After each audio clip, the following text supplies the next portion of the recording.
right, welcome to Chapter 10 on the classification of microbes.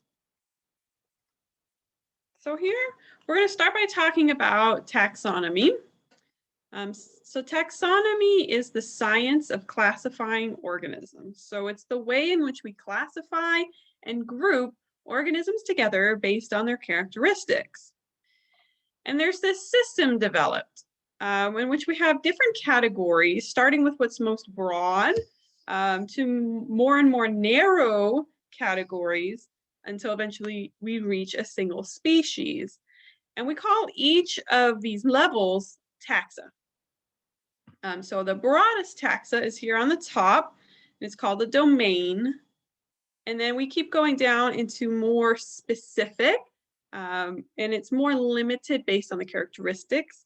So organisms that are in a lower taxa together are going to be more similar and have more characteristics that are the same than organisms that are in earlier taxa.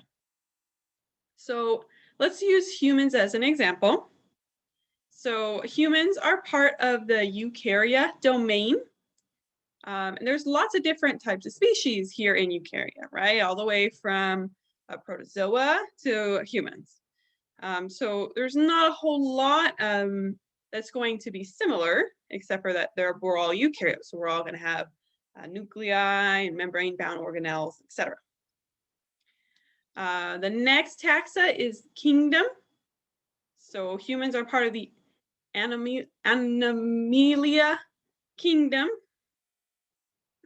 So we are in that group along with crabs, right? So a little bit more similar, but still not a whole lot of similarities. The next taxa is Chordata. So this is the presence of a backbone. Next one is class. And for humans, that would be Mammalia. So that we are mammals. So we have milk and we're warm-bodied and hair, etc. Next is order. So we're part of primates, then family, then genus and species. Okay. So you do need to know all of these names. So I do want you to memorize the order in which the taxa go from broad to more narrow categories. So you need to know domain, kingdom, phylum, class, order, family, genus, species. So one way that you can memorize it is dumb kids playing cards on freeway get smashed. There's lots of other ones out there, but you will need to remember that. So find some way to remember that order. All right, so as you remember, the broadest category was domain. So here we're looking at all life. So all life originated from one similar common ancestor, and that would be here at the base of this tree. And what we're looking at here is what we call a phylogenetic tree. Phylogeny is the study of the evolutionary history of organisms. So it's grouping organisms together based on how they evolved. So this picture here is the evolution of all life. Because within domain, we have 3 different categories. We have 3 different domains: bacteria, archaea, and eukarya. So organisms that are within the same domain are going to be similar to each other than organisms in a different domain. Okay.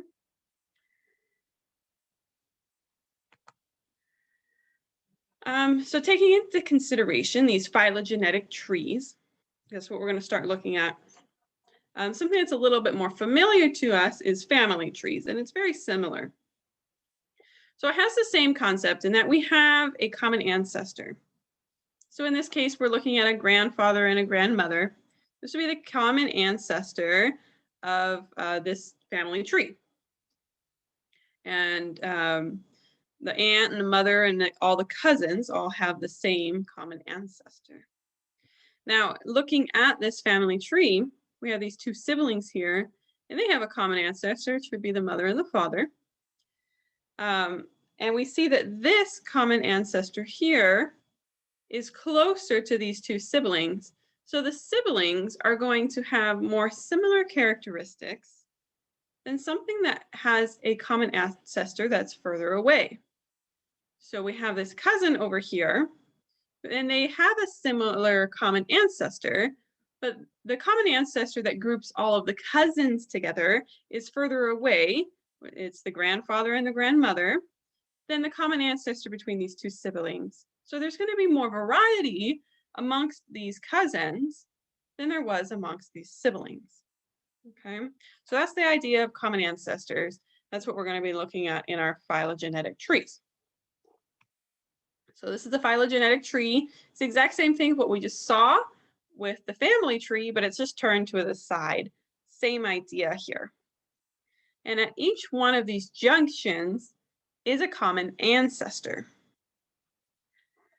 And in the same way, the organisms that are closer together with a more close common ancestor is going to be more closely related than those that are farther away. So that doesn't necessarily mean that they're closer together on the tree, okay? So for example, like Salmonella and Citrobacter here, they have a common ancestor right in front of them, right? It's very close. And so that, but the similarity between Citrobacter and Enterobacter is less. So they are less similar. You're going to have more variety because you have to come all the way back to here to find a common ancestor between those two.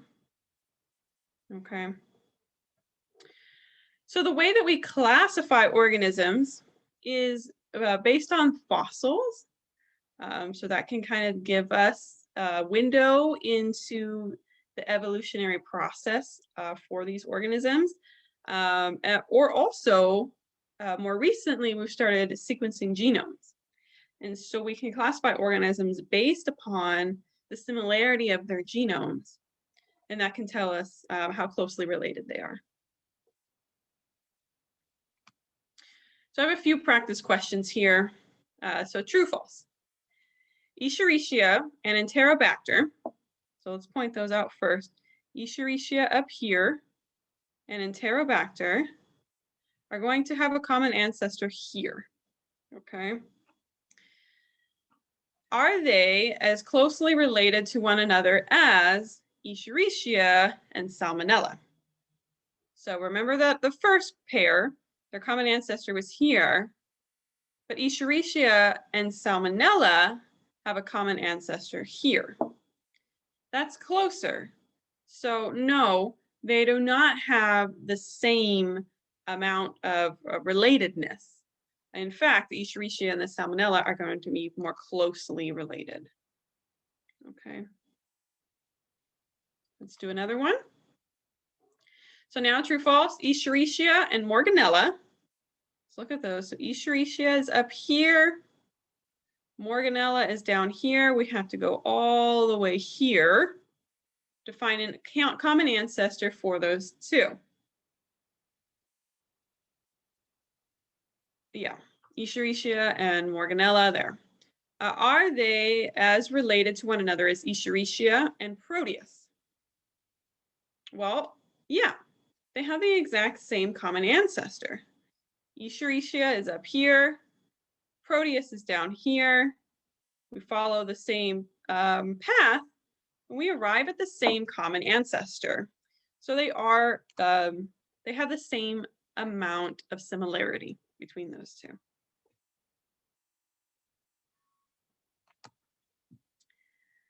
Which of the following pairs of bacteria would be expected to have the greatest DNA sequence similarity?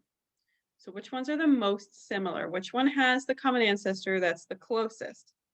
Okay, so first we have Erwinia and Klebsiella. So Erwinia is here, Klebsiella is up here. So we follow to here to get the common ancestor. Next pair is Chronobacter and Panteria. It's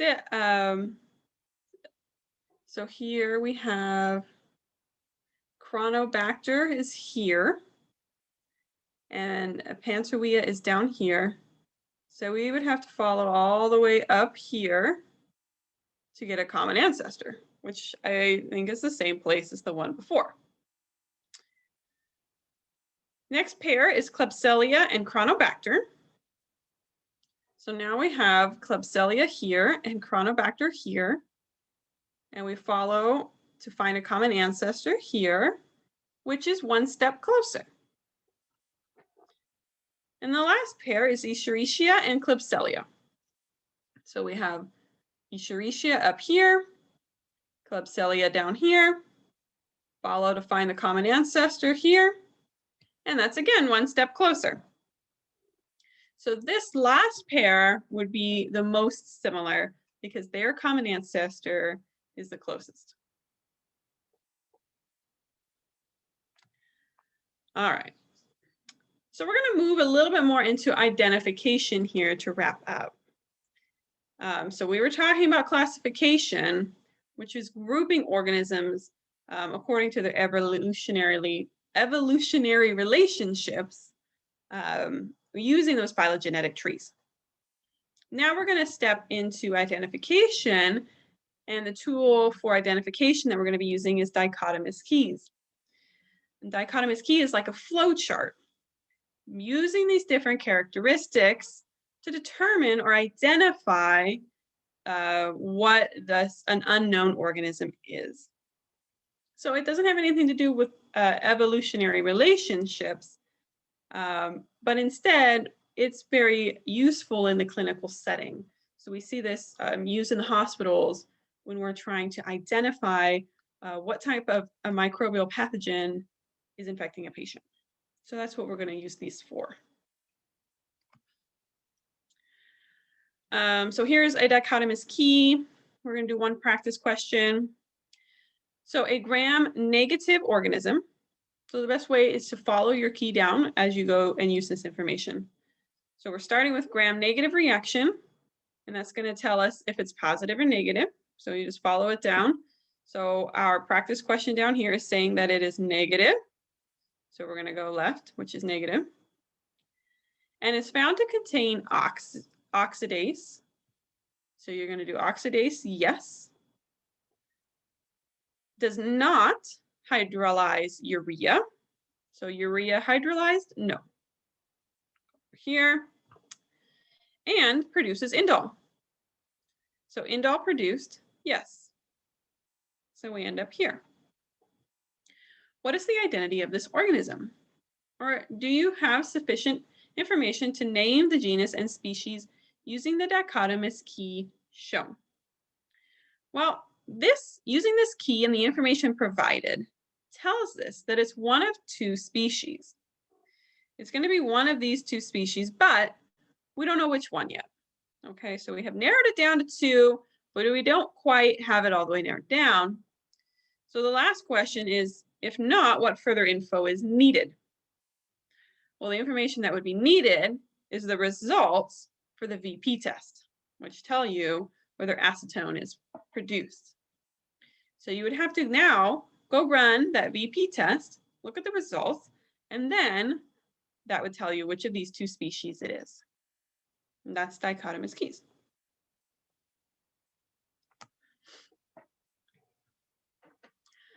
All right. So we can use all kinds of tests in dichotomous keys to help us with identifying differential staining, which we've done. So gram stains, acid-fast stains, these are examples of differential staining. You can look at those results to help you identify. Also a plethora of biochemical tests. So we can use those and their results. Now what is shown here is called an Enterotube. It's something that is used in the clinical setting quite often because of its ease of use. So it's all of these biochem tests that we've done, all in one simple inoculation. So you just take one inoculating needle and you're going to get your culture on that and then just put it through all of these This just goes straight through this tube, and it inoculates all of these tests all at once. And then you incubate it, and then you get the results. And then, based on the results, it's going to give you numbers. So if you're going to circle which ones are positive, add those numbers up, which will give you an overall total number.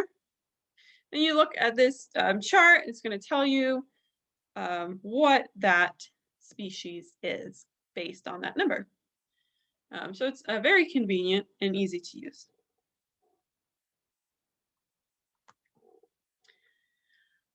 Another method for identification is polymerase chain reaction, or PCR. What's very convenient about PCR is that you don't need to be able to culture this bacterial species. So as we've talked about before, some bacterial species are very difficult to culture. Maybe we don't have media that is adequate to grow that bacterial species. So instead, we can use PCR to identify it. So the idea behind PCR is that we're taking a DNA sample, and all we have to do is use that DNA sample to identify it. Okay, so we don't have to grow it. We can just use its DNA. So we're going to take a small DNA sample, and the process of PCR is replicating that small DNA sample to get a large enough number to be able to read that. Okay. So the process here is we're going to take the DNA sample from whatever it is that we are testing for. Primers. So the key here is that primers are only specific to the organism that you are looking for. So let's say we're looking for Clostridium difficile. We believe it's possible that a patient has a Clostridium difficile infection. And so we want to test for that. So you're going to add primers that are specific for Clostridium difficile. What a primer is it's a very small piece of DNA that is specific to that organism. And so it can bind to one of the DNA strands because it matches, okay? It's complementary to that DNA strand. So we're putting all these ingredients in. We have our DNA sample, we have our primers. We're going to put nucleotides in, a Taq polymerase. So Taq polymerase is a DNA polymerase that's able to work at high temperatures. When we have a mixed buffer, we put it all into the PCR tube, put that PCR tube into the PCR machine, then it's going to go through these cycles. In one cycle, what happens is we heat it up, and that's going to cause the DNA to denature or separate. Then the primer will come and bind to the template. Remember, this is a specific primer. So if the primer that you have used that is matching the organism that you are looking for can find the DNA template that matches, then they will bind to each other. Then more nucleotides will come in to extend the new DNA strand. And so by the end of the first cycle, we've turned one DNA strand into two DNA strands. Okay, this is, again, only going to happen if we have that species present. So let's say you suspect that a patient has Clostridium difficile, so you put in Clostridium difficile primers. But instead, the patient has Salmonella, okay? Then you are not going to have a reaction here because we're going to denature the DNA, but we do not have Salmonella primer because we didn't put the Salmonella primer in. So then there's not going to be any replication occurring because we don't have the right primers. Then we get to the end and we're not going to be able to see that there's any DNA. So we know that it's negative for Clostridium difficile. on the other hand, if the patient did have a Clostridium difficile infection, then we would have the DNA from our sample, which would be Clostridium difficile, plus the Clostridium difficile primers that we put in. Then that's going to lead to replication of the DNA, and then that will be read. So this cycle will be repeated over and over. So just to repeat one more time, in one cycle, we heat it up, which is going to denature it. Then as we cool it, we're going to heat it up, cool it, heat it up, cool it, okay? Each time it cools in one cycle, the primer will bind, and then that will be extended with more nucleotides to eventually lead to 2 DNA strands. Then we heat it up again, where it denatures, then we cool it to replicate. So now we're going to take those 2 DNA strands to make 4, do it a third time, the 4 makes 8. We keep doing it over and over and over.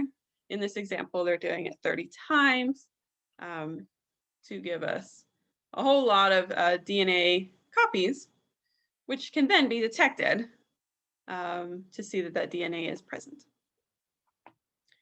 So that's PCR.